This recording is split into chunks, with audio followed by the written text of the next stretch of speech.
జగన్ తీసుకొచ్చినటువంటి విధానమే ఇప్పుడు కంటిన్యూ. సచివాలయ వ్యవస్థ కంటిన్యూ అవుతుంది. ఇప్పుడు రైతు భరోసా కేంద్రాలను పేరు మార్చి కంటిన్యూ అవుతోంది. అట్లాగే ఒక్కొక్క కాన్సెప్ట్ అంటే జగన్‌ని తీవ్రాతి తీవ్రంగా విమర్శించినటువంటి చివరికి అదే ఫాలో అవుతుంది.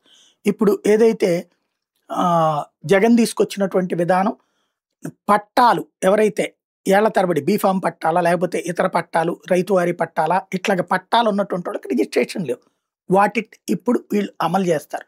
అంటే అప్పట్లో జగనన్న భూ సురక్ష హక్కు అన్నటువంటిదేమో మన ఆస్తులుంటే వాటిని కంటిన్యూ చేయటం. దాని విషయంలో జగన్ బొమ్మలేసుకున్నాడు కాబట్టి అదిగో జగన్ అమ్మేసుకున్నది రీసర్వే ప్రాజెక్ట్ అనమాట. దాని విషయంలో జగన్‌ని నెగిటివ్ చేశారు.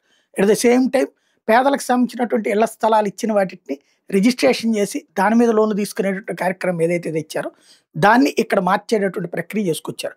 ఇదంతా పక్కన పెడితే కంటిన్యూగా ఇప్పుడు ఆరోగ్యశ్రీకి పేరు మార్చి యూనివర్సల్ హెల్త్ కేర్ బట్ ప్రభుత్వం డబ్బులు ఇచ్చేది ఇక్కడ మాత్రం ఏజెన్సీలకు ఇస్తాం అన్నటువంటిది.